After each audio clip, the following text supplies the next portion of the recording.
This is the third educational workshop of this kind that we support in the Czech Republic and in Slovakia. This time taking place in the Interventional Radiology Department at the University Hospital Martině.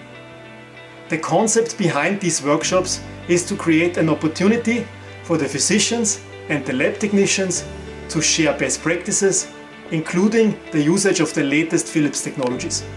In this workshop, Associate Professor Zeleňáka focused on CO2 angiography, which is not yet widely used but offers undeniable benefits to selected patients.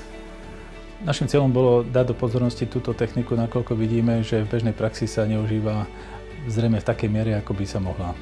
Predovšetkým je to to, že túto angiografiu môžeme využívať u pacientov, ktorí sú jednak alergickí na jodovú kontrastnú látku, rovnako u pacientov, ktorí majú obličkové zlyhávanie.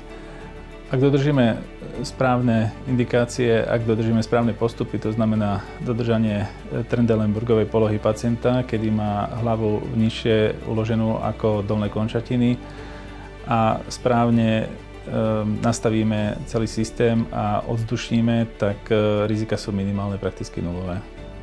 Due to the pandemic, the workshop in Martině was conducted fully virtually, which presented challenges but also created opportunities.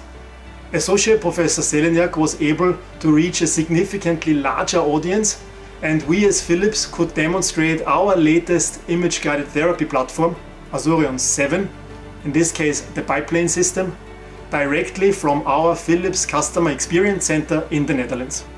Je známe, že CO2 má zhruba 400-krát nižšiu viskozitu ako jodová kontrastná látka, a to môžeme využívať túto fyzikálnu vlastnosť CO2 v prípadoch napríklad krvácania do gastrointestinálneho traktu, kedy môžeme dokázať miesto krvácania lepšie s vyššou senzitivitou ako pri použití jodovej kontrastnej látky, pretože CO2 plyn preniká cez ten defekt v cieve v zásade jednoduchšie.